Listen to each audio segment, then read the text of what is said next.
நேரம் இந்த ஜெப தியானமே. இரட்சகருமாகிய இயேசு கிறிஸ்து திருப்பெயரினாலே உங்களை நான் வாழ்த்துகிறேன். இன்றைய இறைவார்த்தை மூலமாக ஆண்டவருடைய வார்த்தை உங்களோடு கூட பகிர்ந்து கொள்வதிலே நான் மிகுந்த மகிழ்ச்சி அடைகிறேன். கர்த்தர் தாமே உங்களை ஆசீர்வதிப்பாராக. இன்றைய நாளுக்கான இறைவார்த்தை புலம்பல் 3ஆம் அதிகாரம் 18ஆம் வசனம். என் பலனும் நான் கர்த்தருக்கு காத்திருந்த நம்பிக்கையும் அழிந்து போயிற்று என்றேன்.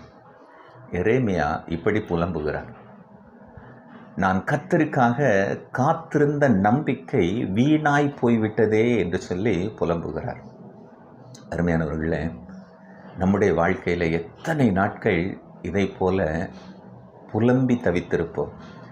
ஆண்டவருக்காக நான் காத்திருந்தேனே, என் வாழ்க்கையிலே நன்மை வரும் என்று சொல்லி நான் எதிர்பார்த்திருந்தேனே, நான் எவ்வளவு அதிகமாய் ஜெபித்தேன், எவ்வளவு அதிகமாய் கர்த்தருடைய சமூகத்தில் நான் காத்திருந்தேன், ஆனால் எனக்கு என் காத்திருப்பு வீணாய் போய்விட்டதே என்று சொல்லி அநேக நேரத்தில் நீங்கள் அங்கலாய்த்திருப்பீர்கள்.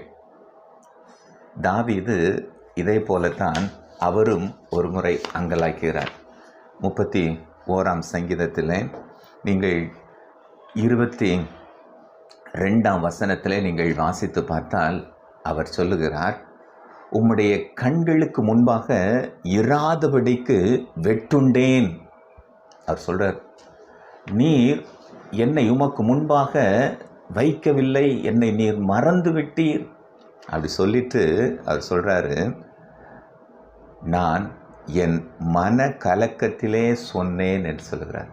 என் மன கலக்கம், ஒரு பயத்தினால நான் அப்படி சொல்லிட்டேன். இந்த சூழ்நிலையை பார்த்து நான் பயந்துட்டேன்.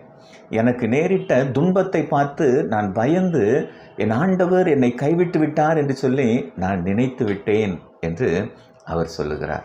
அருமையானவர்களே, ஆண்டவர் உங்களை மறந்து போகிறவர் அல்ல, உங்களை அவர் கைவிடுகிறவரும் அல்ல. நீங்கள் வேதத்தில் நீங்கள் வாசித்து பார்ப்பீர்கள் என்று சொன்னால், அங்கே அதே சங்கீதத்தில் நீங்கள் 21ஆம் வசனம் சொல்லுகிறது, தமது கிருபையை அதிசயமாய் விளங்க பண்ணின கர்த்தருக்கு ஸ்தோத்திரம் என்று அங்கே சொல்லப்படுகிறது. அவர் தம்முடைய கிருபையை விளங்க பண்ணுகிறவர். நீங்கள் இந்த புலம்பல் புத்தகத்திலும் நீங்கள் வாசித்து பார்ப்பீர்கள் என்று சொன்னால், புலம்பல் 3ஆம் அதிகாரத்தில் 22ஆம் வசனத்தில் இங்கே சொல்லப்படுகிறது, நாம் நிர்மூலமாகாதிருப்பது அவருடைய கிருபை, அவருடைய இரக்கங்களுக்கு முடிவில்லை.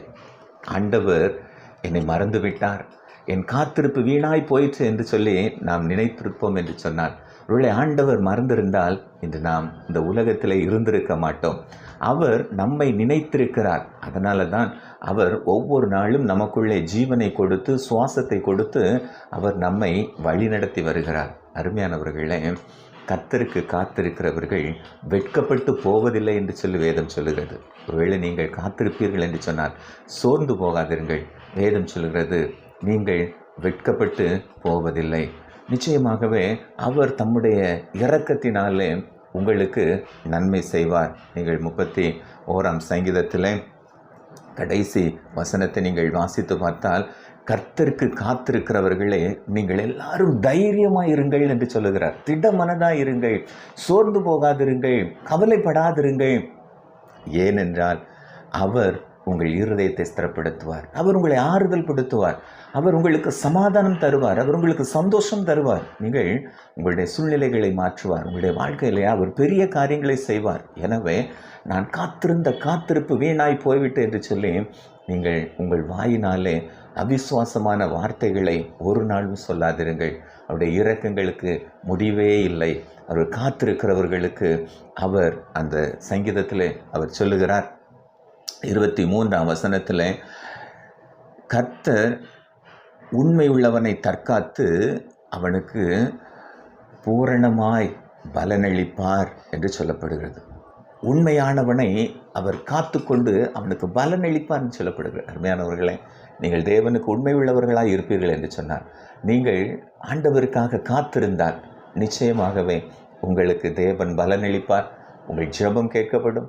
உங்களுடைய காத்திருத்தல் நிச்சயமாய் தேவன் பதில் தருவார். கர்த்தர் உங்களை ஆசீர்வதிப்பாராக. ஆமென்.